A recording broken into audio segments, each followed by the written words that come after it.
আজ ভোটের দিন আমাদের বাসার সামনে রাস্তাটা একদম ফাঁকা। আমাদের ফরিদপুর শহরটা একদম ফাঁকা হয়ে গেছে। সবাই ভোট দেওয়ার জন্য গ্রামের বাড়িতে চলে গেছে।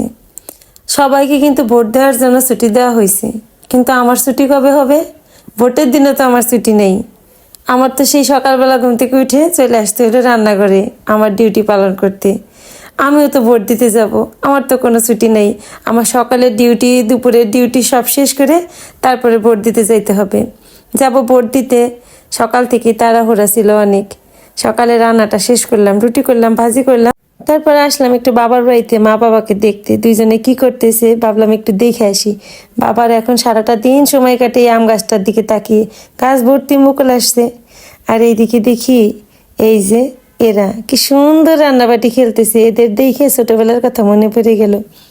আরও মনে পড়ে গেল আমার ছোট দুইটা বোন স্মৃতি আর বিথি। ঠিক ওদের মতো ছিল, মনে হয় যেন এই তো কয়টা দিন আগে। ওদের মতো ঠিক এইভাবে আমাদের ঘরের সামনে দুইজনে রান্নাবাটি খেলতো। এখন দুইজনে কত বড় হয়ে গেছে, দুইজনের বিয়ে হয়ে গেছে। আমার মার এখন বাড়িতে একা একা সারাক্ষণ ভালো লাগে না, তাই সকালবেলায় মাকে একটু সঙ্গ দিতে আসলাম। এসে দেখি মা সকালবেলা রুটি করছে, পেঁপের তরকারি রান্না করছে। আমি আসার পর আমার জন্য নিয়ে আসছে যে খাও। আমি যে বললাম মা আমিও তো বাসায় করছি, এগুলো আমি খেয়ে আসছি। কে শুনে কার কথা বারবার বলতেছিল পেঁপের তরকারিটা অনেক স্বাদ হয়েছে, একটা রুটি খেয়েই দেখো। মার কথা ফেলতে পারলাম না, একটা রুটি খাইলাম একটু তরকারি দিয়ে। তারপর আসলাম বাসায়। এদিকে আজকে হচ্ছে বেলা 3টার সময় যাব ভোট দিতে। রান্না বাড়া করতে হবে তার আগে। তো এসে তাড়াতাড়ি করে রান্না বসিয়ে দিলাম। আমি হচ্ছে কি কি রান্না করব সব গুছাই রেখে তারপরে বাড়িতে গেছিলাম।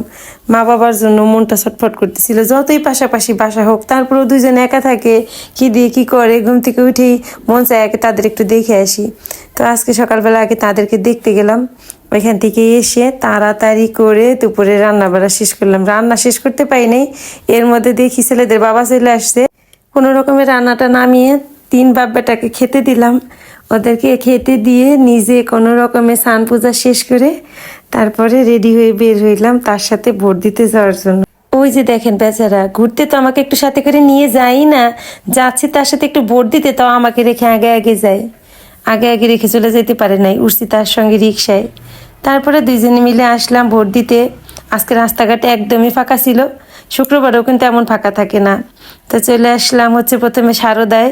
আমি সারদা সুন্দরী স্কুলে ভোট দিলাম, আর সে আসলো হচ্ছে পাঠশালায় ভোট দিতে। তো ওই যে সে ভোট দিয়ে বের হচ্ছে। তারপর দুইজনে মিলে ভোট দিয়ে চলে আসলাম। হাঁটতে হাঁটতে ভাবলাম বাসায় যাব। আসার সময় হাজি শরীয়তুল্লাহ বাজারের ভিতর দিয়ে আসলাম। তো এখান থেকে ওই যে কলা কিনলো, আর কিনলাম হচ্ছে আমার পছন্দের তেঁতুল। টাটকা টাটকা তেঁতুলগুলো দেখে লোভ সামলাইতে পারলাম না। আর এই যে আমাদের হাজি শরীয়তুল্লাহ মার্কেটের ভিতরে যে বেইলি ব্রিজ, ওই ব্রিজটা তো অনেকদিন যাবত হয়েছে, ভেঙে ফেলছে। এখন নতুন করে ব্রিজ তৈরি করা হচ্ছে। তো এখন আমাদের যাতায়াতের জন্য যে এই যে সাঁকোটা দিয়ে দিয়েছে বাঁশের, এই সাঁকোতে আমার অনেক দিনের ইচ্ছা ছিল একটু পার হব, কিন্তু আর হয় নাই। আজকে প্রথম আমি এই সাঁকোটা পার হইলাম। আর আজকে প্রথম আমার ছেলেদের বাবা আমাকে ভিডিও করে দিল। তো আজকে সাঁকোটাও বেশ ফাঁকা ছিল, আমিও আস্তে আস্তে হেঁটে আসলাম, আর সেও কিন্তু সুন্দর করে আমার ভিডিওটা করে দিয়েছে। তো এইভাবেই আজকে আমার দিনটা পার হয়ে গেল।